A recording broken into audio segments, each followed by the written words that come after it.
El siguiente programa es de contenido I, informativo, O, de opinión y clasificación A, apta para todo público con vigilancia de una persona adulta. Corape, la Coordinadora de Medios Comunitarios Populares y Educativos del Ecuador, presenta Ágora Democrática, un espacio para el diálogo, el debate y análisis de los temas de la coyuntura nacional en las voces de sus protagonistas. Bienvenidos, bienvenidas.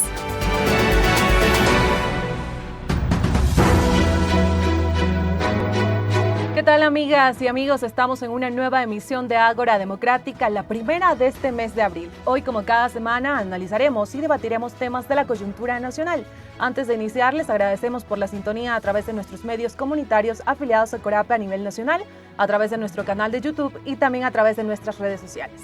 Recuerden que en nuestras plataformas digitales pueden dejarnos también sus comentarios y compartir este programa. Soy Elba Luzardo, acompáñenme que iniciamos.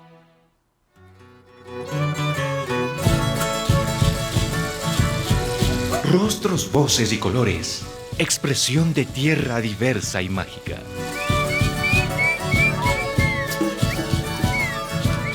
Corape, Coordinadora de Medios Comunitarios, Populares y Educativos del Ecuador. En el centro del mundo.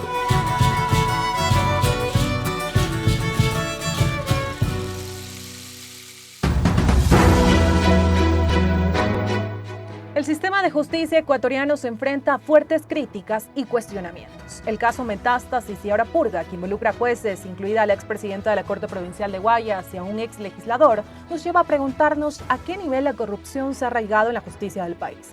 Con esta última investigación Purga, la Fiscalía ha hablado de cómo la corrupción se generaba desde las más altas esferas de la política legislativa, de cómo ponía a su servicio y al del narcotráfico la administración de justicia. Aquí se habló de economías criminales que encontraron un vehículo de operación muy rentable para que campee la impunidad. Las revelaciones sobre este caso continúan, mientras los ecuatorianos vamos evidenciando esta falta de institucionalidad, la penetración del narcotráfico en el sistema judicial y la manipulación. ¿Qué otros espacios han sido tomados por la estructura criminal? Esta red, ¿por cuántos años se ha venido tejiendo? ¿Por qué no se descubrió antes? ¿Cómo recuperarse de casos como Metástasis y Purga? Y sobre todo, ¿cómo evitar que vuelvan a ocurrir? Estas y más preguntas aquí en Ágora Democrática. Vamos a conocer a quienes nos acompañan.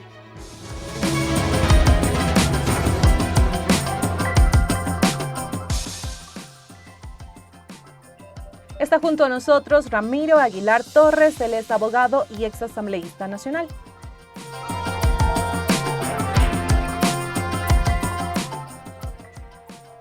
Y también nos acompaña Jean-Paul Pinto, docente, posee una maestría en seguridad y defensa, trabajó en la SENAIN como analista y asesor y fue coordinador de seguridad interna en el Ministerio Coordinador de Seguridad y profesor de academias militares y policiales. Bienvenidos.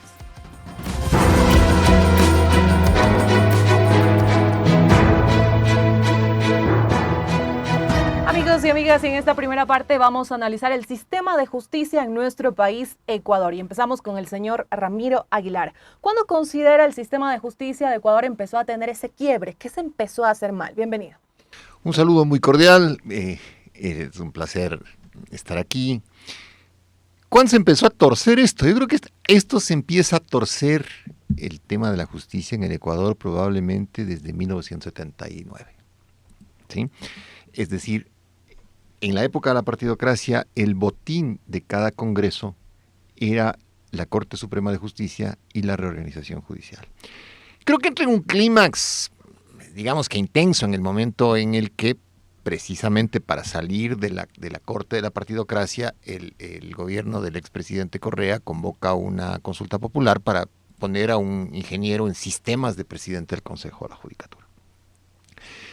Y luego el cambio, digamos, de estructura orgánica de la función judicial, desde el cambio de denominación a Corte Nacional y demás, tuvo durante la época del correísmo una fuerte influencia política, como en la partidocracia, una fuerte influencia del Partido Social Cristiano. A donde quiero llegar es que el mal endémico del Ecuador ha sido la función judicial. ¿Por qué? Porque se aprendió que a través de la justicia se persigue y se equilibra el poder político a través de la persecución judicial. Si usted gana una elección, ¿cómo busca un equilibrio infame, si usted quiere, pero un equilibrio al fin, persiguiendo y cooptando la función judicial? El correísmo controla la función judicial, luego pierde la elección, viene esta transformación total del país hacia una descorreización, entre comillas, que orquesta Julio César Trujillo. Y estos jueces que antes tenían dueños, llamémoslo así, que antes tenían alguien que les controle, quedaron como señores de la guerra, hicieron de cada juzgado y tribunal un coto de caza, y tiene usted el resultado que tiene ahora. Es decir, un sistema judicial totalmente corrompido, entrampado en la famosa meritocracia, es decir, cada uno de estos pillos dice que ha ganado un concurso. ¿Sí? Cada uno de estos sinvergüenzas tiene 4 o 5 maestrías que en teoría le acreditaban para ser juez.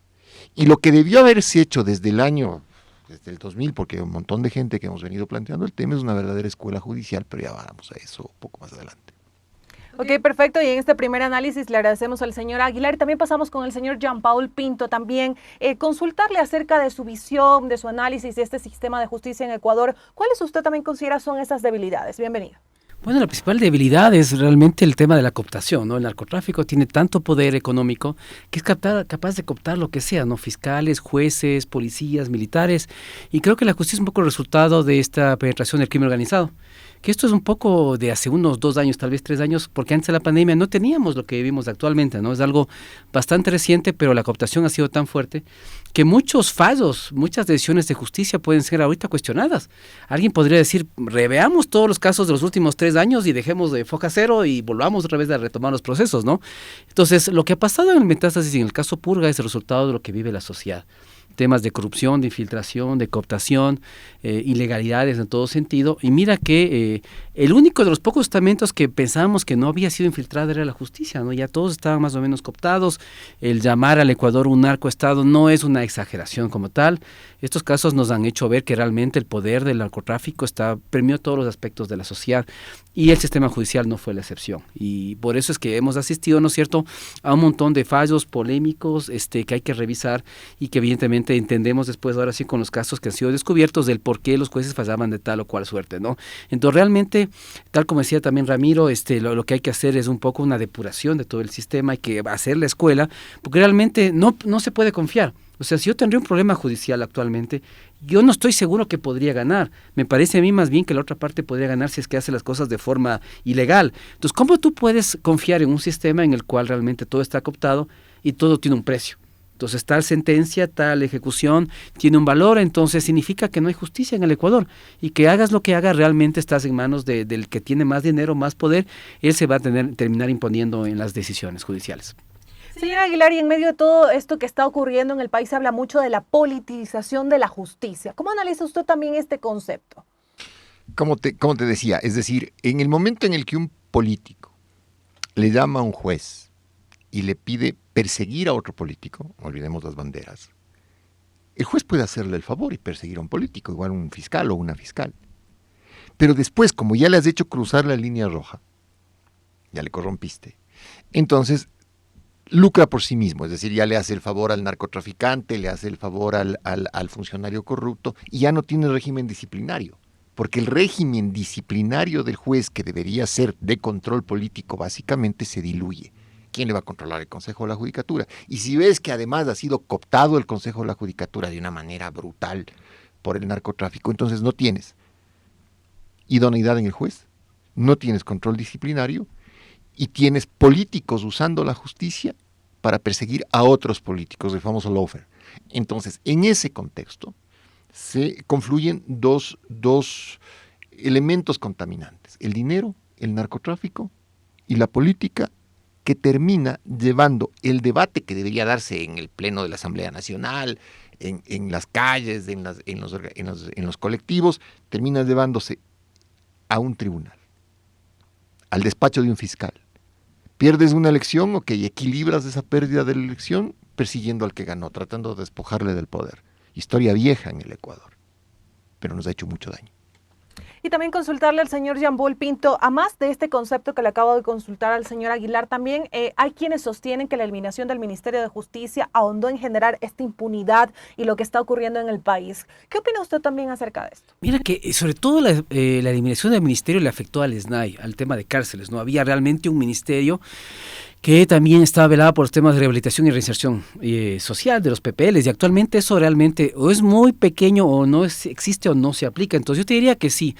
Yo creo que debilitarle de esa forma el tema judicial fue un error. Debieron haberse más bien fortalecido los controles ahí, pero tal vez se lo hizo con segundas intenciones y realmente las peores, ¿no? Porque como te digo, cuando realmente le rebajamos a este tema una secretaría que es el SNAI, evidentemente perdió mucho poder, perdió mucha influencia, era una secretaría, entonces no tenía mucho poder de mando, etcétera. Entonces realmente yo creo que eso fue bien pensado porque las estructuras criminales aprovecharon ese vacío en el Estado, esa vulnerabilidad, y fueron cooptando justamente a esa entidad. Yo te diría que y es algo que defiende la gente afín a Correa, ¿no es cierto? Él dice, teníamos un ministerio fuerte y realmente en eso sí hay que reconocer que ahí había en ese tema de seguridad igual, había antes un ministerio de seguridad donde yo trabajé y era importante que haya un ente que les coordine a todos, porque a veces en seguridad los militares van por una vía, los policías van por otra, inteligencia quiere hacer algo distinto y realmente falta una cabeza que coordine todo. Entonces, en su momento me parece que sí era lo ideal que haya un ente que coordine estos temas y realmente haberle quitado piso a esto, sobre todo un sector tan sensible como la seguridad y la justicia, me parece que fue absolutamente contraproducente. Y algo que ha señalado el señor Yaol Pinto, y es que hace falta como esa cabeza, ese ente que coordine todo y también genere como que esa conexión y los resultados, en este caso, que espera la población, que se haga justicia. ¿Cuál usted cree que también fueron esos otros vacíos o errores que se fueron cometiendo a medida que avanzaron cada una de las administraciones, como por ejemplo lo que le consultaba de la eliminación del Ministerio de Justicia? A ver, imagine usted, primero, la población carcelaria en el Ecuador debe estar en cuánto, unos 45,000. Sí, por ahí más o menos. 45,000. Con los detenidos 15,000 nuevos que... Exacto, póngale 45,000. $45,000, 45,000 personas es una ciudad. O sea, tenemos una ciudad encarcelada en el Ecuador, distribuida desde luego en distintas cárceles. Los guías penitenciarios, que son ahora, les llaman agentes penitenciarios, no se distinguen de los presos, o sea, no están armados, no tienen capacitación, les hacen un cursito de un mes. La policía que maneja el perímetro externo de las cárceles. A ver, ¿alguien me puede decir cómo puede entrar una ametralladora a una cárcel sin que la policía la deje entrar? Yo ejerzo mi profesión como abogado, en ocasiones he tenido que ver clientes, ir a visitar clientes míos en La Tacunga, por ejemplo. El paso de la persona que entra a visitar a alguien es terrible. Es decir, primero tiene que ir vestido de una manera, sin cordones, sin hebilla, etc. Segundo, te ponen hasta en una cosa donde apoyas la quijada, bajas la lengua, subes la lengua, te ven los dientes, luego pasas por 2, 3 escáneres. Entonces, evidentemente las armas y la droga no entran con las visitas. Las armas y la droga entran porque la policía deja entrar en connubio con los guías penitenciarios droga, armas, explosivos, etc. Y ahora que están las Fuerzas Armadas, y que ya hay estado de excepción desde hace más de un mes, ¿cómo es que en las cárceles siguen habiendo celulares, pistolas, explosivos? Se acaban de enfrentar militares y personas privadas de libertad en Guayaquil hace una semana. Menos, hace 4 o 5 días a tiros. ¿Cómo entran esas armas? Las ingresan los propios policías, los propios militares y los propios guías penitenciarios.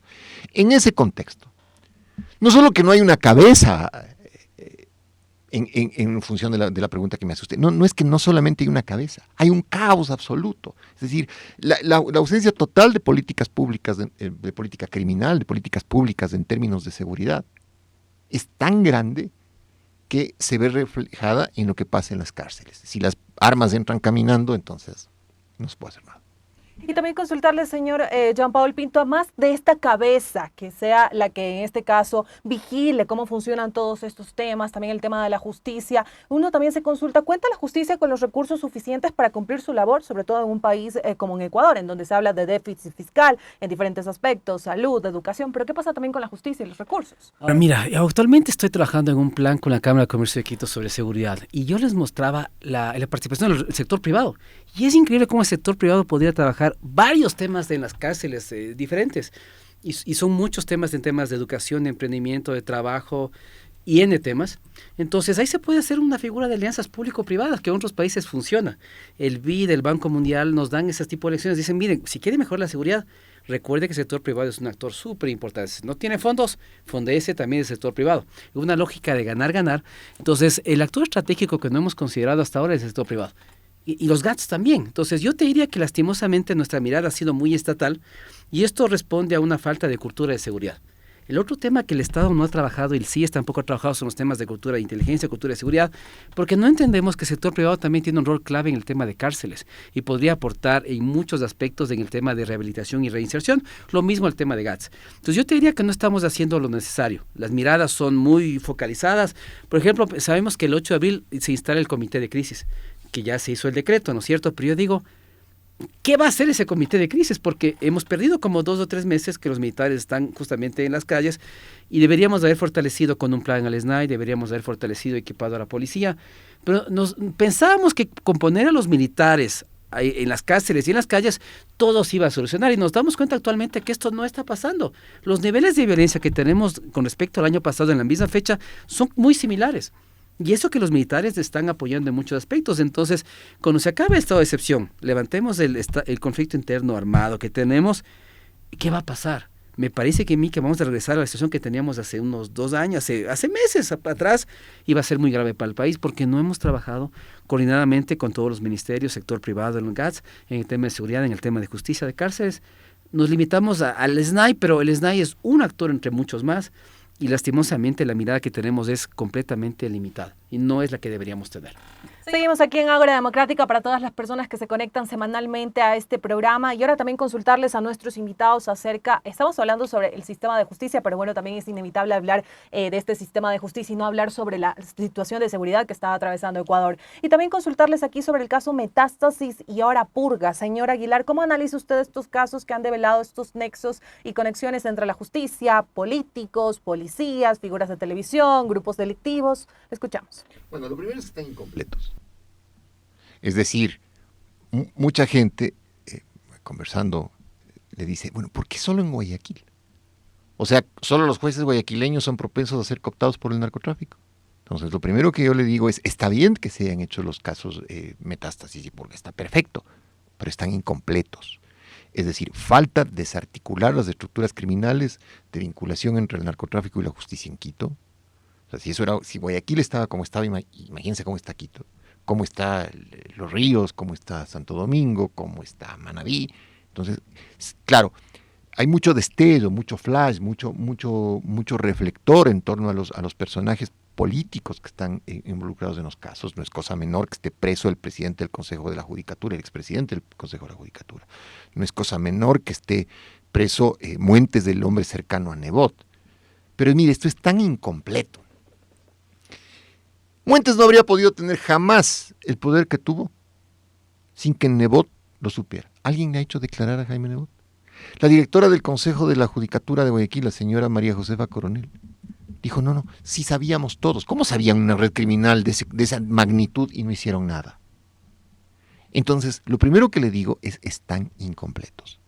El país debe esperar una depuración integral, porque si no se hace una depuración integral, esto es como una esquina de vendedores de crack o de droga. Usted le mete preso al que vende la droga, la esquina queda libre y tiene que llegar otro para atender el mercado. Es decir, usted ha metido en la cárcel a jueces, a asambleístas, a fiscales, sí, pero el negocio de la droga y la necesidad que tiene el narcotráfico de tener a la justicia cooptada está ahí. Salen estos fulanos y entran otros. Por eso es que esto, si el caso Metástasis y el caso Purga tienen una incidencia política muy fuerte, mientras estén incompletos su incidencia en la seguridad será menor. Tiene mucho destello, lo repito, pero será menor. Y sigue el problema en el fondo abierto. ¿Cuál es el problema en el fondo abierto? El que usted acaba de topar hace unos minutos en la pregunta a Jean Paul. El tema de los recursos. Es decir, si no hay recursos, dinero, para fortalecer Fiscalía, Justicia, SNAI, Policía, es imposible pedir seguridad. Pero esos recursos no pueden darse a una policía corrupta, a unos jueces corruptos, a fiscales corruptos. Entonces, ¿qué nos dice el sentido común? ¿Qué tenemos que hacer primero? Depurar. ¿Qué está tratando de hacer la fiscal con Metástasis y Purga? Depurar. Pero si la depuración no es completa, no es depuración. Y también, señor Jean-Paul, consultarle, y precisamente llama a eso la atención, ¿no? Llegar a conocer este nivel de infiltración en el sistema de justicia, sobre todo en la provincia de Guayas, que ya lo señaló el señor Ramiro Aguilar. Se ha necesitado de años de coordinación para tener esas bases, y surge la duda entonces de por qué no se descubrió algo así antes, que eso no se logra ver ahora en el país, en este caso, para determinar estos temas que afectan al Ecuador. ¿Usted también lo considera como un caso incompleto, como ha señalado el señor Aguilar? O sea, lo que estamos claros es que debe haber seguramente metástasis 2, 3, 4, 5, purga 2, 3, 4, 5. Realmente es el comienzo de muchas cosas, ¿no? Pero si tú me preguntas a mí si esto es una sorpresa, para nada. Era un secreto a voces. Lo que pasa es que no teníamos los nombres de los operarios que trabajaban para los grupos criminales. Eso era todo.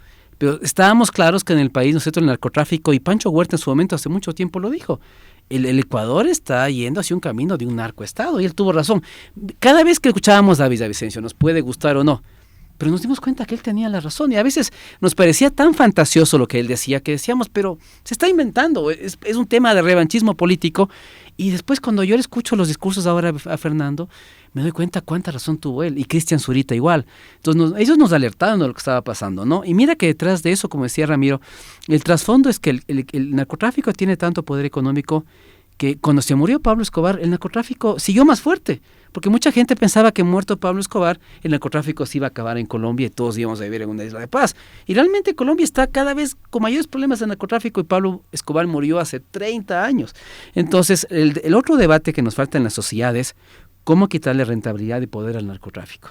Y una vía que hemos conversado contigo siempre ha sido el tema de la legalización de las drogas, ¿no es cierto? Y la marihuana es un primer paso. Canadá tiene ya un plan piloto con drogas duras, algunos estados en Estados Unidos también lo están haciendo, y ese es el debate que hay que hacer a nivel regional, es decir, o encontrar otro mecanismo que haga que el narcotráfico debe ser una economía tan rentable, porque si tantos chicos se meten en la criminalidad es porque no tienen opciones. O sea, es lo que siempre digo, si un chico en Esmeraldas, él hubiera tenido 4 opciones, ¿no es cierto? Una beca de estudios, un primer empleo, un capital semilla para emprender y ser sicario. Yo no estoy seguro que de una todos se lanzaban al sicariato, pero es que no tienen opciones. El Estado les ha abandonado. En los sectores más violentos son donde el Estado no está presente, y hay que estar claros que si no podemos recuperar esos espacios, y lo que decía Ramiro, vamos a matar a 1,000 jóvenes y van a entrar 3,000 más. Mataremos a 3,000 más y entrarán 7,000 más, porque no estamos combatiendo los temas estructurales que con el Estado, el sector privado y los gas deberíamos combatir. Esto va a ser una guerra sin fin. México lleva 23 años de lucha contra el narcotráfico con 0 resultados. Cada vez muere más gente en México después de 23 años de lucha, ¿no?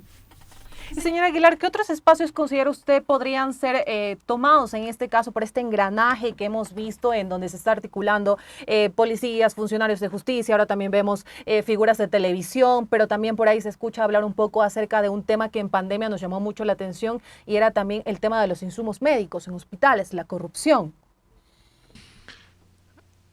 En un país pobre, porque el Ecuador es un país muy pobre, lo que ha dicho Jean-Paul es absolutamente cierto. Es decir, cuando la juventud no tiene esperanza, no tiene futuro, o no ve un futuro, tampoco se va a sentar a morir. Es decir, algo va a tener que hacer para sobrevivir.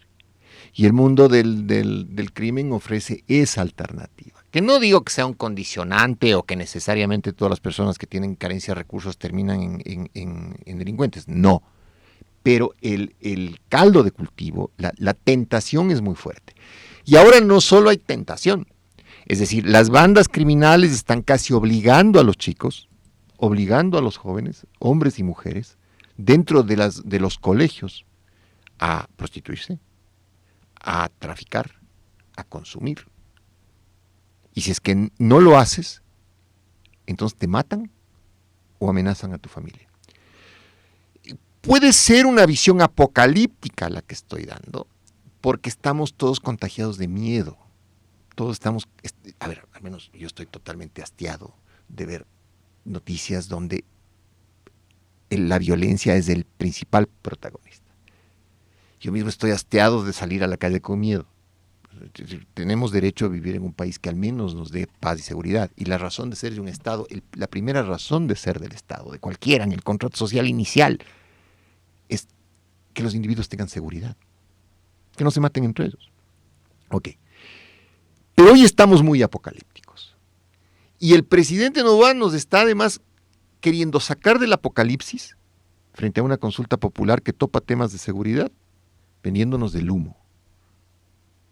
¿Qué es el humo? Pensar que vía voto nosotros vamos a resolver estos agudos problemas de seguridad que tenemos.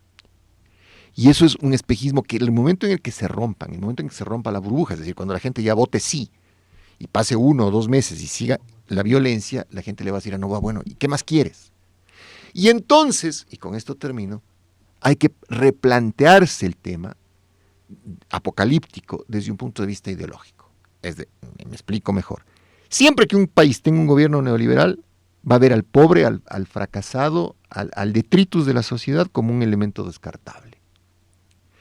Y siempre que en un país haya un gobierno progresista, va a tratar de recuperar esos segmentos de la población con educación, con becas, con deporte, etc. Es difícil, sobre todo en países del tercer mundo. La palabra es anticuada, pero sigue definiendo lo que somos. Es difícil, pero debemos entender que la pobreza tiene una salida económica. Esa salida económica no debe ser sostener los privilegios. Si seguimos teniendo pobreza, entonces la pobreza es el principal vector de la criminalidad.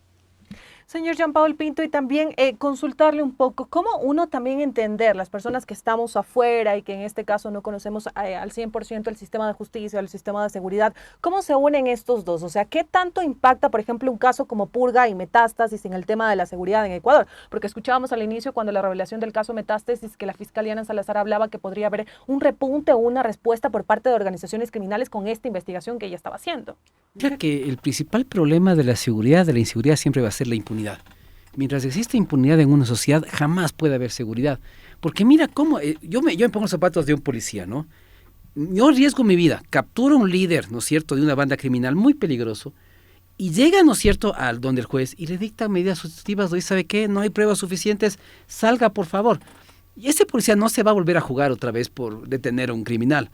Y lo mismo en inteligencia, ¿no es cierto? La gente que trabaja en la DGI, en la policía o en G2, en el ejército, hacen también los trabajos de inteligencia y ve que su trabajo no sirve para nada porque ellos alertan cosas, detectan cosas, pero nadie les hace caso porque realmente todo está cooptado.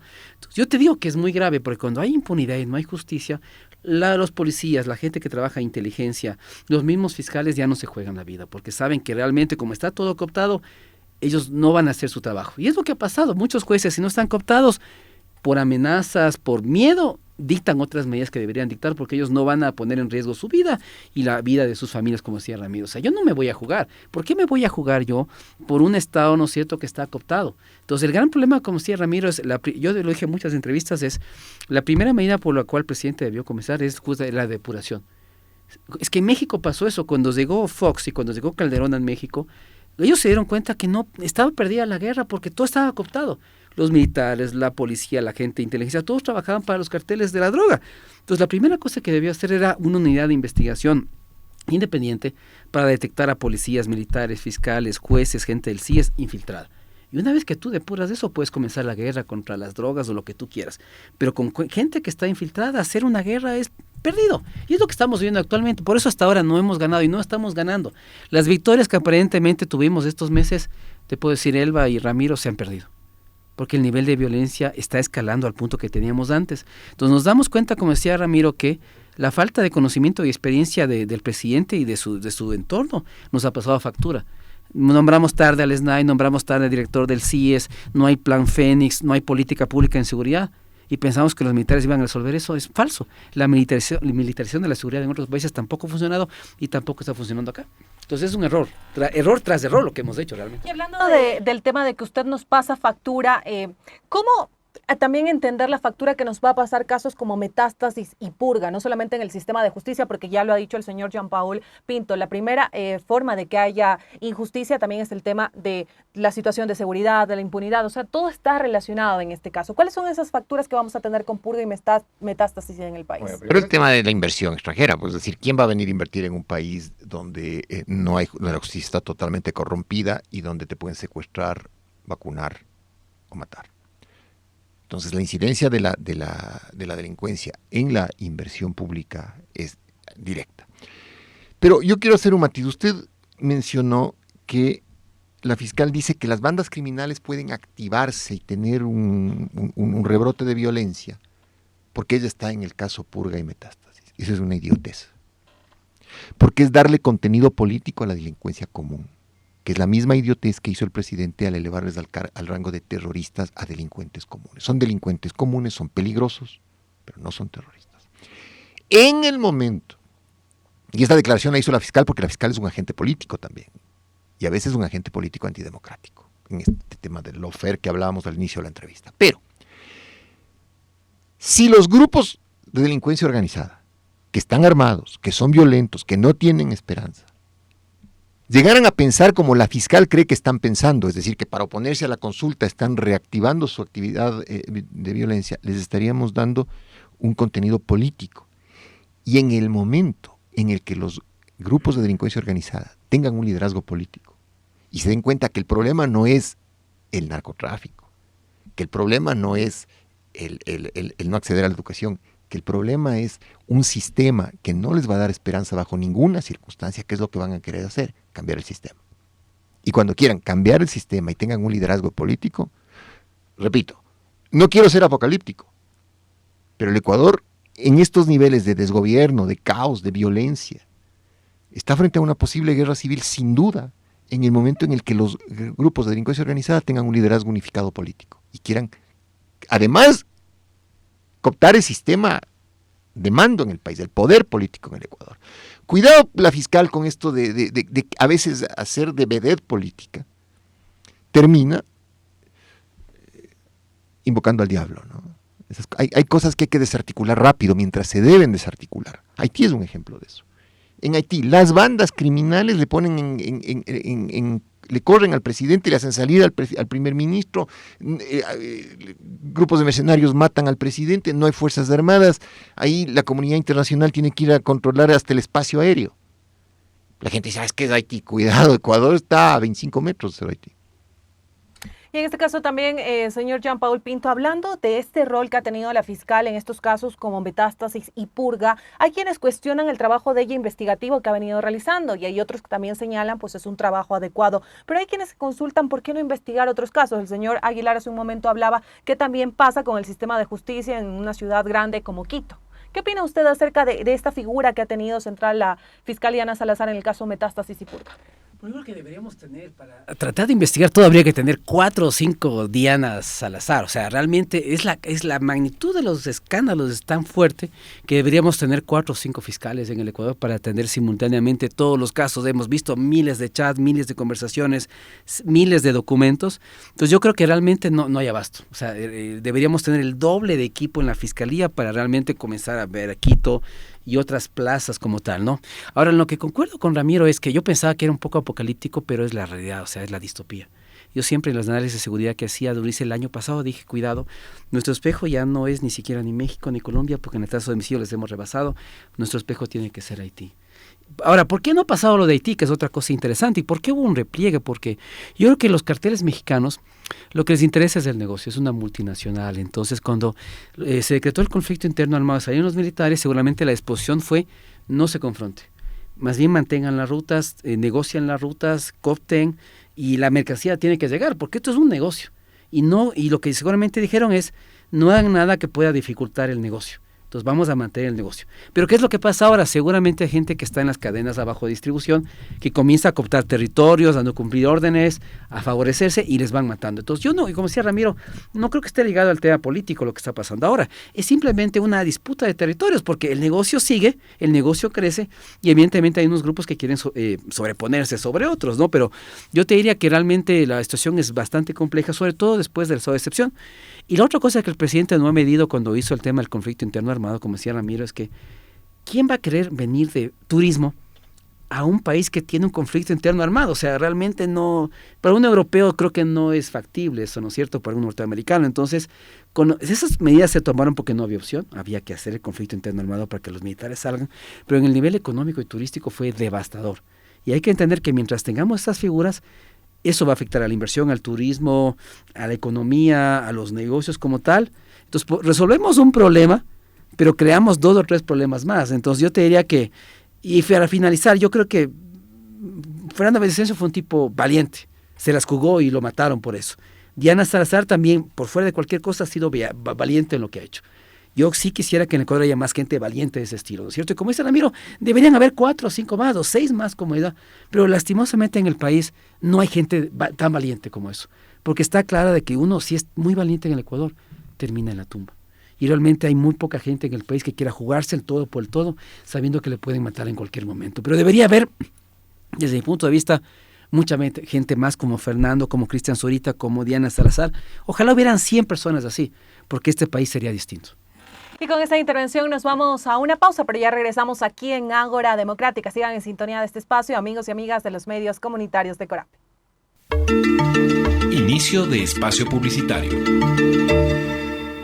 Vamos a elegir el Ecuador que queremos. Por eso, el domingo 21 de abril recibirás una papeleta en donde consta en el casillero C la pregunta del referéndum. ¿Está usted de acuerdo con el establecimiento de judicaturas especializadas en materia constitucional, tanto en primera como en segunda instancia, para el conocimiento de las garantías jurisdiccionales que les corresponda, enmendando la Constitución y reformando la Ley Orgánica de Garantías Jurisdiccionales y Control Constitucional, de acuerdo con el anexo 2? Deberás elegir entre las opciones sí o no. El Ecuador que quieres empieza en ti. CNE.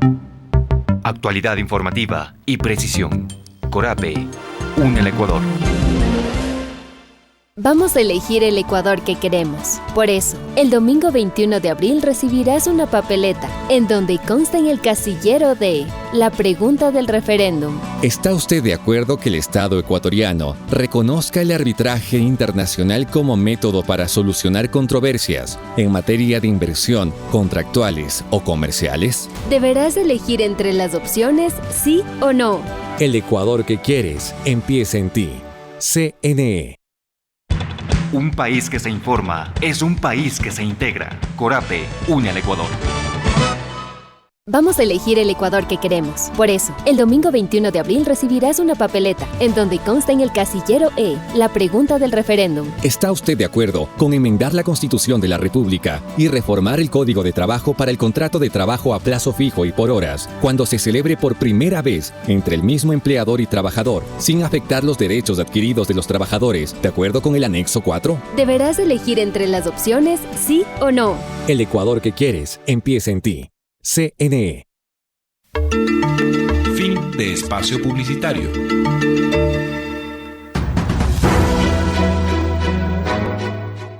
Seguimos aquí en Ágora Democrática, gracias a todas las personas que están pendientes de este espacio semanalmente en donde hablamos sobre la coyuntura nacional, analizamos y debatimos también esos puntos para que ustedes también conozcan un poco acerca de lo que está ocurriendo en el Ecuador, sobre todo reflexionen y también en este caso tengan su mirada crítica frente a todo lo que está pasando en el país. Tenemos a nuestros dos invitados, Ramiro Aguilar y el señor Jean-Paul Pinto, y estamos hablando un poco sobre el sistema de justicia ecuatoriano. Aquí también han venido otros temas como la crisis de inseguridad que está atravesando Ecuador, también sobre esta captación de la estructura criminal, y aquí también consultarle al señor Ramiro Aguilar. Frente a todos estos casos que están pasando en el país, que todos es como que tienen esta relación y se dan en un mismo tema, la impunidad, la injusticia y los altos niveles de criminalidad. ¿Cuándo se podría decir, o ya los casos Metástasis, Purga y todo lo que está pasando en el Ecuador nos ha demostrado de que la estructura criminal ya ha cooptado de toda al 100% la justicia ecuatoriana, o aún no? Aún estamos en este caso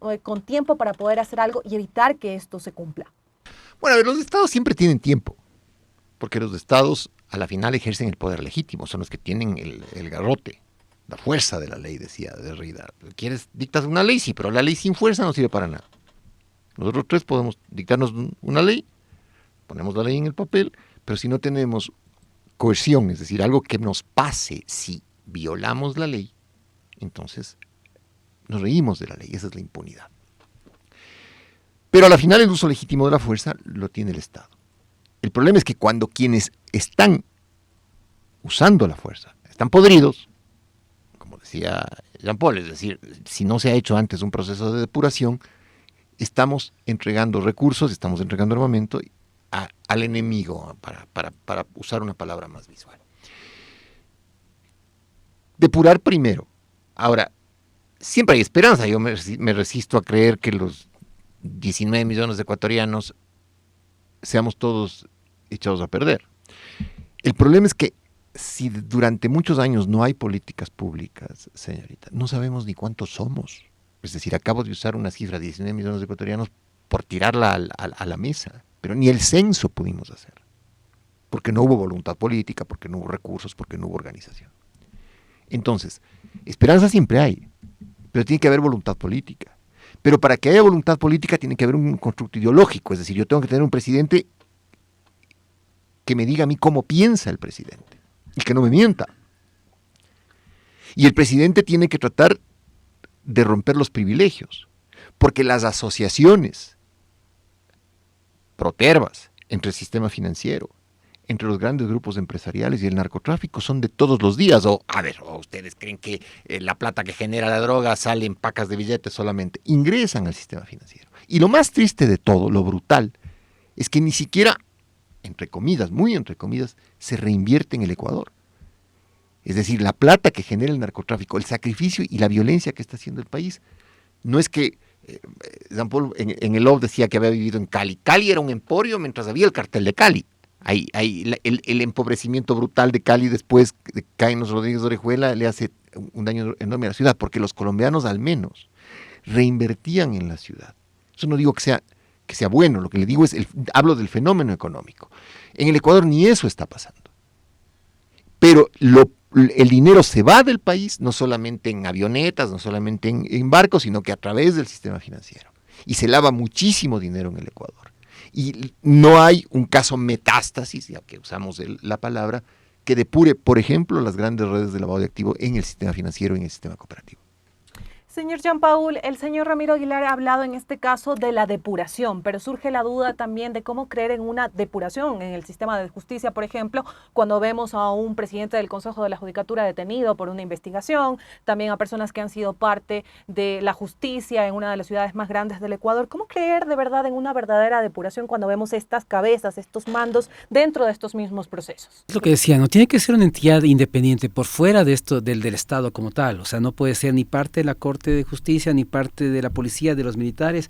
Tiene que ser una entidad justamente absolutamente independiente, que tenga capacidades justamente de contrainteligencia, de infiltración, de hacer pruebas de confianza, etcétera, porque lo que queremos saber es, como decía Ramiro, que el dinero, el poco dinero que tenemos, porque es otro problema que tenemos, no tenemos recursos, llegue a las manos correctas, a los oídos correctos, ¿no? Y para eso, evidentemente, como digo, el presidente debió comenzar por ahí. Es decir, el gran problema fue no identificar que teníamos una alta cooptación y que era necesario crear una entidad fuerte de depuración. Y eso no se hizo. Seguimos trabajando con los mismos, seguimos dando recursos a los mismos, y con estos casos que hemos detectado nos demos cuenta que fue un error, porque no comenzamos por donde debíamos comenzar. Y como te decía yo, o sea, comenzamos muy tarde las designaciones. En el CIES comenzamos a nombrar un director muy tarde. En el SNAI, que era un problema álgido, también muy tarde las designaciones. Pero era por la falta de experiencia y de conocimiento en el área. Entonces yo te diría que lastimosamente todos estos errores nos ha pasado factura y estamos donde estamos justamente eso. Nos damos cuenta que ya estamos en un punto en el cual fuerza más tampoco es la solución. ¿Y ahora qué? Y ahora la pregunta que vamos a hacer es, ¿y ahora qué hacemos? ¿Y ahora a quién nos regresamos a ver? Porque lo peor que podríamos hacer es llegar a una condición como de failing state, de estado que comienza a fallar, y pidamos a gritos de ayuda a países extranjeros para que vengan con sus tropas acá y nos ayuden a solucionar lo que nosotros mismos no podemos solucionar. Seguimos aquí en Ágora Democrática. También, señor Ramiro Aguilar, surge la duda de cómo recuperar un sistema de justicia en todos sus eslabones luego de estos casos. Por ejemplo, purga, metástasis y también lo que la población señala, porque esto podría ser el inicio de muchas otras investigaciones. Usted ha citado el tema de también conocer qué es lo que está pasando en Quito, en Manabí, que también es una de las provincias más conflictivas y en donde está la presencia de las estructuras criminales en el sistema financiero. ¿Cómo recuperarse de algo así? A ver, yo creo que hay que medir los tiempos. Yo creo que hay una reacción necesaria e inmediata, que es básicamente un trabajo integrado de todas las instituciones del Estado. Es decir, la Contraloría debe auditar permanentemente el patrimonio de jueces, fiscales, policías y militares. Permanentemente. La Superintendencia de Bancos debe cumplir su trabajo y monitorear permanentemente el sistema financiero, igual que la Superintendencia de Economía Popular y Solidaria. Desde luego, esto de las pruebas de confianza, mientras Jean Paul las mencionaba, déjenme contarles una anécdota en 30 segundos que va a visualizar eso. Un gobierno extranjero estaba seleccionando policías ecuatorianos para una unidad de élite de la policía ecuatoriana financiada con dinero de ese país. Y les hacía pasar por el polígrafo, por el detector de mentiras, a los candidatos. El Entonces el poligrafista hacía la pregunta y le decía, ¿usted ha tenido sexo con su cuñada? Sí. Otros decían, no, pero le saltaba el polígrafo. Pero, ¿me estás diciendo la verdad seguro? Y el poligrafista se ponía un poco intenso. Y también decía, oye, ¿has tenido acuerdos con el narcotráfico? ¿Has tenido acuerdos? ¿Has recibido dinero de las drogas? ¿Has consumido drogas? Ok. El policía que respondía que ha robado, pero no a los narcotraficantes, que no ha recibido dinero a los narcotraficantes, que ha cohabitado con su cuñada, pero que no había tenido tratos con bandas delictivas, pasaba al siguiente paso, avanzaba al siguiente eslabón de esta cadena de selecciones, pero en el fondo, lo que se ve es que hay una altísima degeneración y corrupción en la policía. Y lo mismo puede pasar en los militares. Entonces, si tú me preguntas, ¿qué hacer inmediatamente con estas pruebas de confianza? Es depurar lo que no se hizo. ¿Qué es lo que no se hizo? Tener buena selección de gente en el momento en el que entraban a la policía. Es decir, sacar a los obsesos sexuales, a los criminales. Hay policías que han mandado a matar a sus propios hijos. ¿Sí? Entonces, ese proceso que no se hizo. Si tenemos que quedarnos con una policía de 10,000 personas, tenemos que quedarnos con una policía de 10,000 personas. Pero hay que sacar 30,000 criminales que están ahí. Y eso es de inmediato. Y si necesitamos apoyo externo, a ver, Guatemala hizo un ejercicio de pedirle a Naciones Unidas que entre en un proceso de darle institucionalidad. Y no le fue bien a Guatemala porque se enraizó la corrupción de manera transversal en todo el sistema social y político en Guatemala. Pero esa es una opción, pedirle a Naciones Unidas una asesoría y una vinculación más directa. Pero lo inmediato es zafarnos de los psicópatas. Pues. Lo que no les interesa a otros gobiernos, lo que les interesa es que no tengan trato con la droga, pero ok, si pasas de ese tamiz, te dejas abajo la mapahuira, el problema. Y lo mediato es una escuela judicial básica, pero una escuela judicial ya de veras, no la que hay ahora que te dicen, ve, haga el cursito de litigación oral con 3 horas, no. Como hay la escuela militar, como hay la escuela de policía, como hay la escuela diplomática, tiene que haber personas que durante 3 años, después de salidos de la universidad, estudien para jueces, luego vayan a llenar las vacantes que se van produciendo a nivel nacional, es decir, que no es que yo quiero en Quito, no, usted va a cubrir una vacante en Gualaceo, usted va a cubrir una vacante en Sucre, una escuela judicial. Eso es a mediano plazo, pero no tenemos ni tiempo en este momento, ni tampoco creo que haya recursos y voluntad. Entonces, empecemos por lo básico, y lo básico es los policías que están entrando, ser correctamente seleccionados, y los que ya pasaron los filtros y son unos psicópatas, hay que echarlos. Y también, señor Jean Paul Pinto, cuando hablamos de esta estructura criminal en la justicia ecuatoriana, ¿también a qué solamente nos referimos? ¿Organizaciones criminales o a qué? Porque uno también ve al tema de los políticos, ve a autoridades, pero dice, ¿se les puede llamar estructura criminal a ellos? Es que lo que estamos viendo es que lastimosamente, yo creo que siendo un poco provocador, que han dejado de ser partidos políticos para volverse verdaderas mafias. Los de RC5, el Partido Social Cristiano, con lo que está pasando, las evidencias que tenemos actualmente es que realmente han dejado de ser gente política, porque el político que es un tipo que piensa en el bien común, que legisla para el bien común, o sea, esa es la definición que yo me gustaría tener de un político. Pero nos damos cuenta que los que están en estos políticos es, primeramente ganando, ¿no es cierto?, para sus intereses. Entonces Muentes intentaba ganar juicios para tener unos terrenos, desviaba la atención porque quería ganar unos contratos de limpieza. O sea, nos damos cuenta que esa gente ya dejó de ser políticos y se han vuelto realmente castas de mafia. Entonces, si tú me preguntas, esos políticos, les comparo a los Lobos o a los de R7 o lo que vos quieras, yo no veo grandes diferencias, porque al final todos quieren lucrar y van a buscar donde haya lucro. Entonces, los criminales saben que en los GATS hay cómo ganar dinero, están en los GATS. Los políticos saben que hay cómo ganar dinero ahí, están ahí. Y van a estar donde los criminales también están. Entonces, yo te diría que lastimosamente hemos llegado a una situación en la cual muchos políticos han perdido esa cualidad, ya no trabajan por el bien común y trabajan para intereses personales. Y eso para mí no los distancia, pero para nada de los Lobos o de 7, de Fito. Para mí es lo mismo, porque los fines que persiguen son exactos, son idénticos, ¿no? Y también aquí consultarle, porque viene la duda, señor Ramiro Aguilar, nosotros qué podemos hacer desde nuestros hogares, desde nuestros espacios. También estos casos nos invitarían a esa autorreflexión y a esa responsabilidad ciudadana que también nosotros tenemos para exigir el tema de la rendición de cuentas a los políticos, a los que integran el sistema de justicia. Esto también podría, de cierta manera, poder ayudar y que nosotros como ciudadanos brindemos ese aporte para evitar que esto siga avanzando. A ver, el ciudadano lo que tiene que hacer es votar bien. O sea, la principal herramienta democrática del ciudadano para corregir el error es votar bien. La rendición de cuentas, sí, yo voy, le oigo, veo qué ha hecho, veo el discursito en redes, el PowerPoint. No, eso no me sirve. ¿Cómo se castiga un mal político? Y en eso yo coincido con Jean Paul. Los movimientos políticos en el Ecuador son organizaciones mafiosas o credenciales electorales. Aquí no hay partido político en el sentido que el partido político es el primer eslabón, llamémoslo así, de la organización del ciudadano con miras a tener una actividad de poder público decente, debatible, democrática. Y no puede haber eso porque además estamos envenenados por el odio. Pero en el fondo, el tema aquí es, ¿el Ecuador quiere curarse, sí o no? Si quiere curarse, tiene que aprender a votar bien. Y si tiene que votar bien, tiene que entender que hay ideologías políticas que tienden a sostener los privilegios. Neoliberalismo. Hay una amplia gama de progresismo donde se buscan tratar de destruir las desigualdades y las brechas. Esta dicotomía torpe, correísmo-anticorreísmo, mató al país. Y Noboa, que era digamos que es el primer presidente que busca salir de la dicotomía, termina enredado en lo mismo. Y con prácticas también un poco mafiosas, ¿no? El hecho de que le hayan mandado a la roca al hijo de la vicepresidenta es una práctica extorsiva para buscar que la renuncie a la vicepresidenta. Entonces, la primera pregunta que un ecuatoriano debe hacerse en su casa, las personas que nos están oyendo, es, ¿quieren cambiar esto? Entonces hay que votar bien. Y para votar bien hay que entender que el político que en campaña ofrece cosas que no puede cumplir, como que fuera una Navidad solamente de fantasía, ese político es mentiroso. El político que habla de anticorrupción todo el tiempo generalmente es corrupto.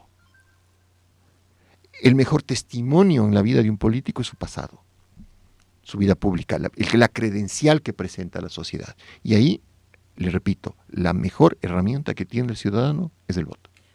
Habla de votar bien, pero también en este caso, por ejemplo, de autoridades de elección popular. Pero ¿qué pasa también con un presidente del Consejo de la Judicatura, una fiscal, que son en este caso personas, autoridades que uno no puede seleccionar? No puede seleccionar, pero hay un escrutinio público, ¿no? Es decir, hay durante los procesos de selección hay comisiones ciudadanas, veedurías y escrutinios públicos.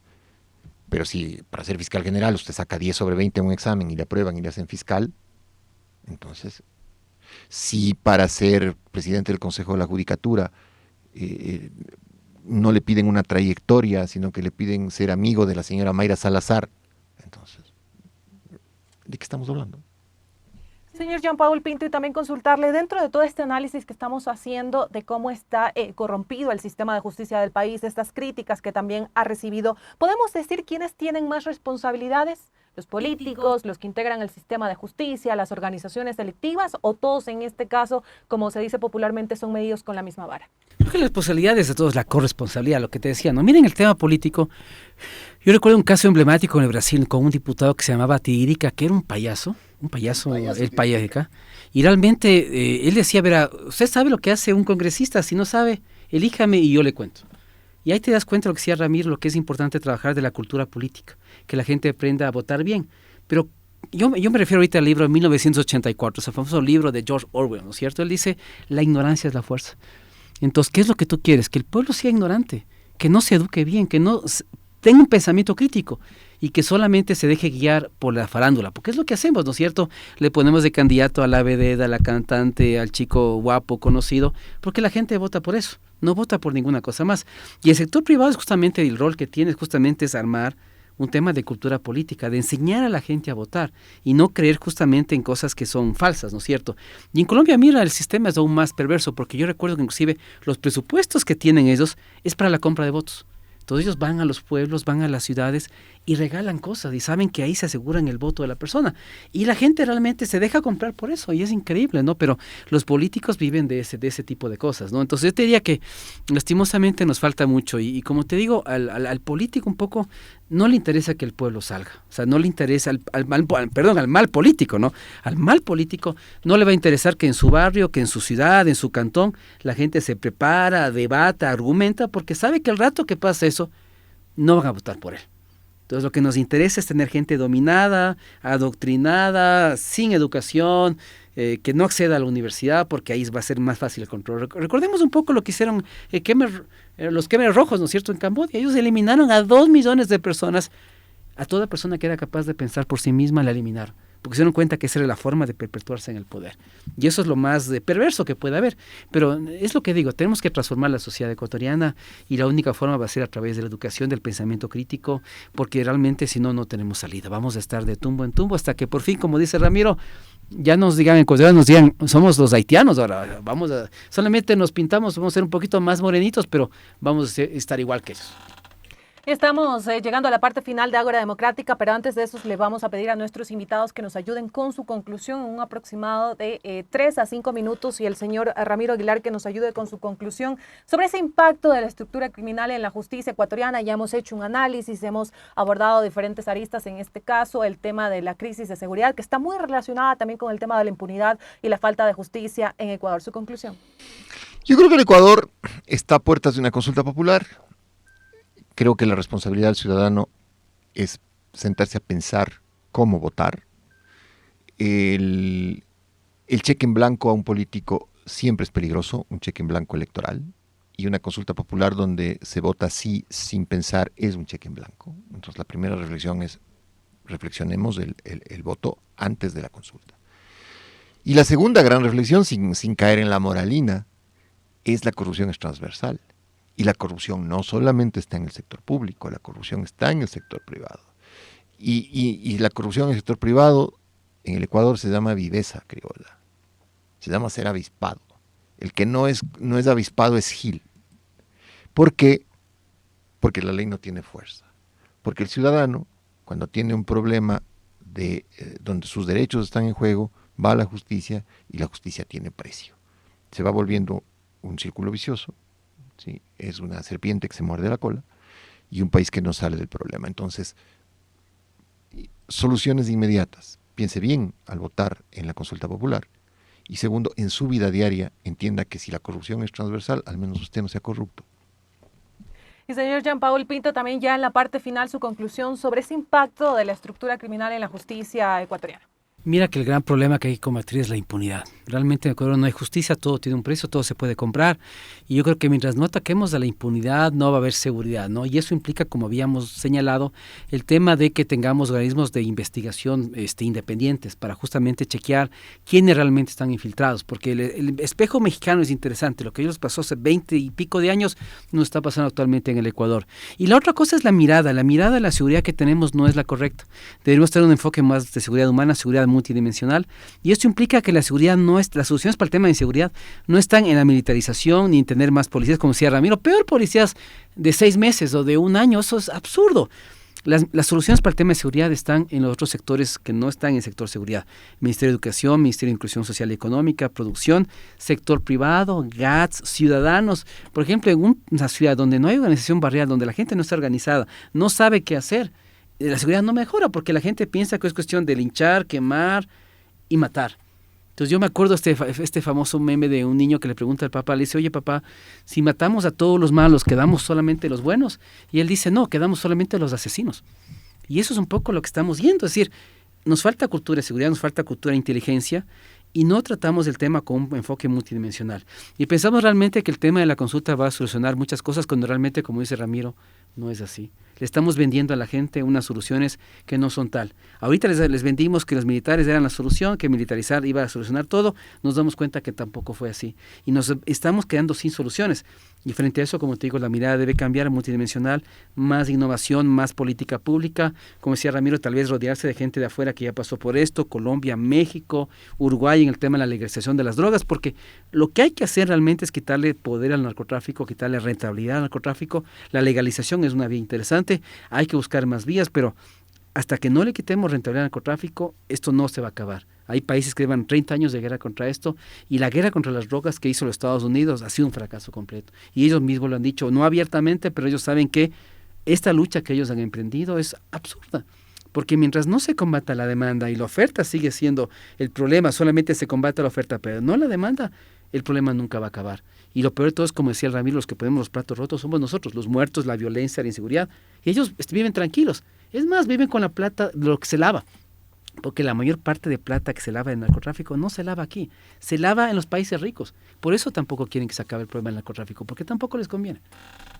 Le agradecemos a nuestros invitados Ramiro Aguilar y Jean-Paul Pinto por acompañarnos en un programa de Ágora Democrática. También agradecerles a ustedes, amigos y amigas, por sintonizarnos semanalmente a través de los medios comunitarios que hacemos Corape. Mi nombre es Elba Luzardo. Nos volvemos a encontrar en otro espacio para seguir hablando de temas de coyuntura nacional, analizar, debatir y conocer pues esos puntos importantes para que ustedes también reflexionen desde sus hogares y amplíen esa visión sobre lo que está ocurriendo en el país. Un abrazo fuerte y un excelente resto del día. Cuídense mucho. Usted escuchó Ágora Democrática, un espacio para el diálogo, el debate y análisis de los temas de la coyuntura nacional en las voces de sus protagonistas. una producción de Corape, la Coordinadora de Medios Comunitarios Populares y Educativos del Ecuador. Hasta un próximo encuentro.